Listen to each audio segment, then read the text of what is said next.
We created that program, the Elite 125. We just created it probably a month and a half ago because everyone was asking us for the business owners that are absolutely crushing it, that have worked with you for a year or two, what programs have they done? And we reverse engineered what people like you had done over the course of the 2 years. So trial and error. I mean, look, that's how businesses are grown, right? From taking action, realizing you made a mistake, and hopefully learning from it, and then having the courage to take action again. But a lot of business owners settle. Yeah. Or, unfortunately, they break. Statistically, 98% or 97.2% of all businesses under 100 million fail cyclically every 10 years, and 2/3 fail in the first 5. So the odds are that the longer you're in business, the more danger you have of failing. Yeah. And at all sizes, under 100 million. We created that program, the Elite 125. We just created it probably a month and a half ago because everyone was asking us for the business owners that are absolutely crushing it, that have worked with you for a year or two, what programs have they done? And we reverse engineered what people like you had done over the course of the 2 years.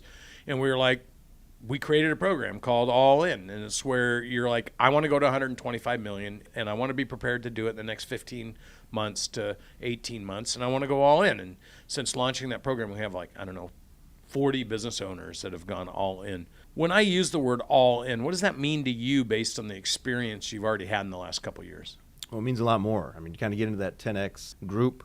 What I considered all in the past was probably wimping out.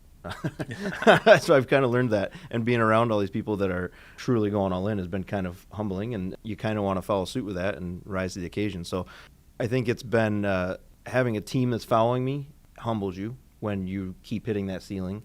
I think the all in piece has been not wanting to fail my team because I'm selling them on what I want to achieve, and when I don't hit that, I'm not just disappointing myself, I'm disappointing them. So I think the all in is a reinvention of myself, saying I want to succeed more. I want to hit that level for the team, not just for myself. That's probably was the biggest aha. You talk about your personal goals. Well, they became team goals, and that carried way more weight than doing it for myself. That stuff we teach in the People Essentials and the 360 and the leadership program, all this stuff is about how to get your team to want to go all in with you. That's huge. Instead of you feeling like you're pushing your team to do things. So once you made that kind of flip the switch and you're able to show them what you're moving to and how they're going to win with you using these things that you've learned, what's happened with the dynamic with your team? It's been electric. It's never been more fun to go to work. I think our whole team feels that way. We've had roles of accountability back and forth. A lot of times when you're trying to drive something, you're trying to just bring the team along with you. And there's several times throughout the day when we face challenges where my leadership team will say to me, well, that's really not what we signed up for. We really need to call me out on something if I'm not really attacking it.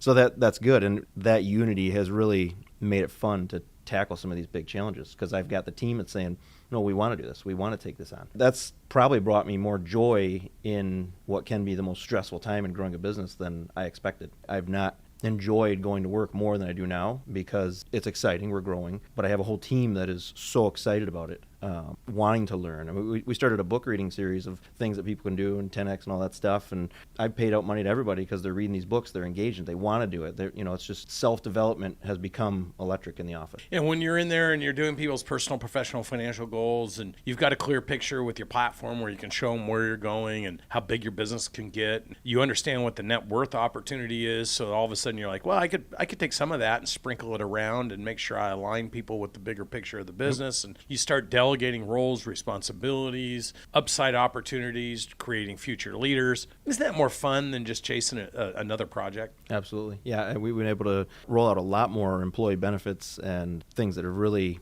brought value to everybody in the team. I mean, they've got better opportunity to grow financially, and it's an opportunity, the PPFs that we've gone through with people, that in itself created such a cool dialogue of what they want to achieve. Isn't it awesome when you teach people how to set targets? Yeah.